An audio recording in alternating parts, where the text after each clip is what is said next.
बेगूसराय शहर से 32 किलोमीटर दूर, हरे भरे खेतों के बीच, लहलहाते फसलों के बीच, पेड़ों और झुरमुटों के बीच से निकलते हुए यह रास्ता, यह बखरी का सलौना गांव पहुंचता है। देखने से चारों तरफ दूर दूर तक हरियाली ही हरियाली दिखती है। खेतों में कहीं काम करते मजदूर, तो कहीं पेड़ों पर चिड़ियों की चहचहाट, और वो दूर शाम से दिखने वाले सूरज मानो यह बता रहा हो, नहीं, धरती का स्वर्ग आज भी धरती पर मौजूद है। बेगूसराय से हम सफर के दौरान अपने कुछ मित्रों के साथ बखरी पहुंचे, यह देखने कि वहां 1000 साल से पहले का एक बरगद का पेड़ सुनने में आया है आज भी जिंदा है। उसकी कई शाखाएं आज पेड़ों का रूप ले चुकी है। उसकी विशालता, उसकी कद इस बात का गवाही दे रहा है कि सच में यह पेड़ आज 1000 साल पूरे कर चुका है। लोगों के किस्से सुनकर देखने की इच्छा काफी हुई, तो हम अपने कुछ मित्रों के साथ नारदह गौ मंदिर परिवार के साथ आज सलौना के उस विशालतम और कई इतिहासों को अपने अंदर छुपाए उस बरगद के पेड़ को देखने हम अपने कुछ मित्रों के साथ, नारदह गौ मंदिर परिवार के कुछ मित्रों के साथ आज सलौना गौ मंदिर पहुंच चुके हैं। हमारे साथ मोकामा के प्रसिद्ध नेचुरोपैथ, प्राकृतिक चिकित्सा के डॉक्टर राम गोपाल हैं। हम उन्हीं के साथ आज यह बरगद के पेड़ देखने को आए हैं। इनकी भी काफी इच्छाएं हुई थी कि हम उस पेड़ को देखें, उस धरोहर को देखें। तो आइए हम चलते हैं अपने मित्र के साथ इस बरगद के पेड़ को देखने के लिए। स्थान को क्या कहते हैं? यह सलौना गांव पड़ता है, बखरी का सलौना जगह। बाबा यहाँ बोला जाता है। यहाँ उजान बाबा के नाम से यह स्थान जाना जाता है। और आते हैं, चलते हैं। इस बरगद की विशालता को इस कदर से देखा जा सकता है कि बरगद से निकली हुई हर एक शाखाएं आज खुद एक बड़े बरगद का रूप धारण कर चुकी है। देखने से यहाँ कई बरगद दिखेंगे आपको। ये आपको शिलाएं दिख जो रही है, ये शिलाएं नहीं, ये खुद एक बरगद है।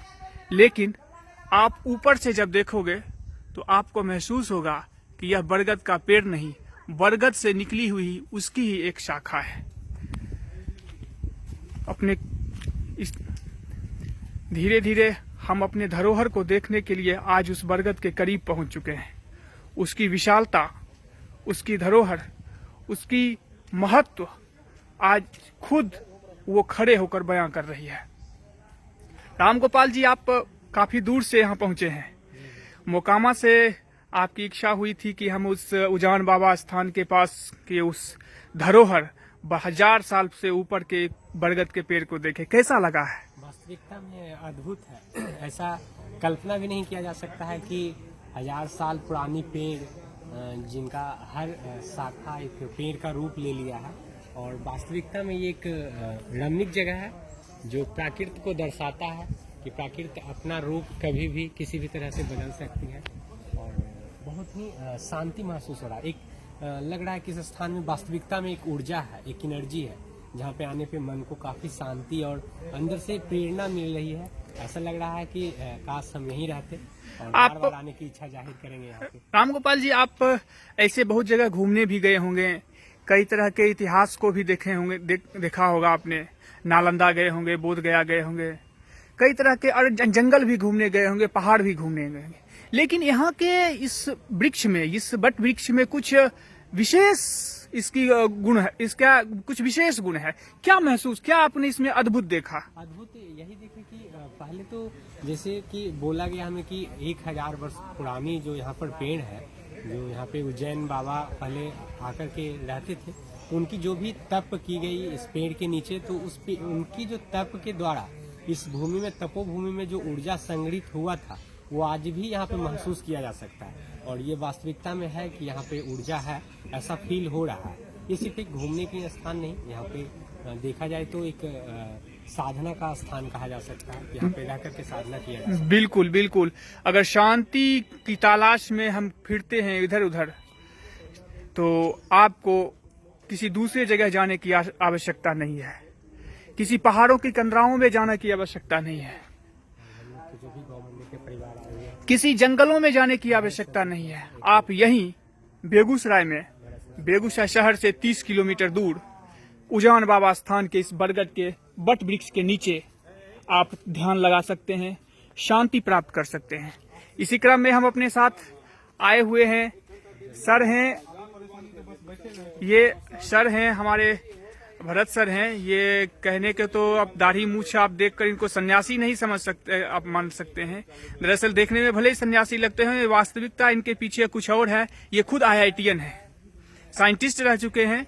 वर्तमान में अभी देशी गौ, जैविक खेती और भारतीय संस्कृति को बचाने के लिए काफी प्रयासरत हैं, देश भर में भ्रमण कर रहे हैं। आइए हम इनसे बात करते हैं, भरत सर से। भरत सर, आप बहुत सारी जगहों पर घूमे हैं, आपको यह जगह पर कैसा लगा? आपको क्या क्या महसूस हुआ यहाँ पर?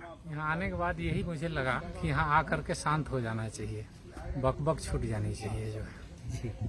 वास्तविकता में बिल्कुल बिल्कुल सर। मैं अच्छा, आपने आपसे एक और चीज जाननी है कि आप बहुत जगह घूमने भी गए होंगे, तो घूमने के दौरान आपने बहुत सारी अद्भुत चीजें देखी होगी।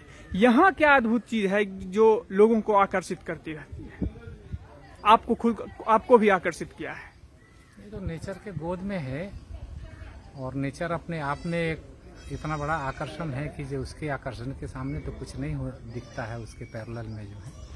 और ये जगह वास्तव में कुछ कहने लायक नहीं है, यहाँ करके चुपचाप मौन होकर के बैठ जाने की। इस बट वृक्ष में और अन्य जगहों के बट वृक्ष में क्या अंतर आपने देखा? अभी तक जितने बट वृक्ष देखे हैं उसमें सबसे संभ्रांत ये दिख रहा है हमको जो है। अगर ह्यूमन इंटरफेरेंस थोड़ा सा और कम हुआ रहता तो इसकी परिधि और बड़ी होती जो है। बिल्कुल। भरत सर का मानना है कि यहाँ पर आदमी की आवाजाही अगर कुछ कम हुआ रहता और यहाँ लोगों का पटाक्षेप, हस्तक्षेप कुछ कम होता, तो आज इस बरगद की विशालता कुछ और होती। यह देखने में और भी अद्भुत लगता। आपको इसी तरह के कुछ भारतीय धरोहर से हम रूबरू करवाते रहेंगे आगे किसी और दिन, किसी और दिन किसी नए जगहों पर बताएंगे। धन्यवाद।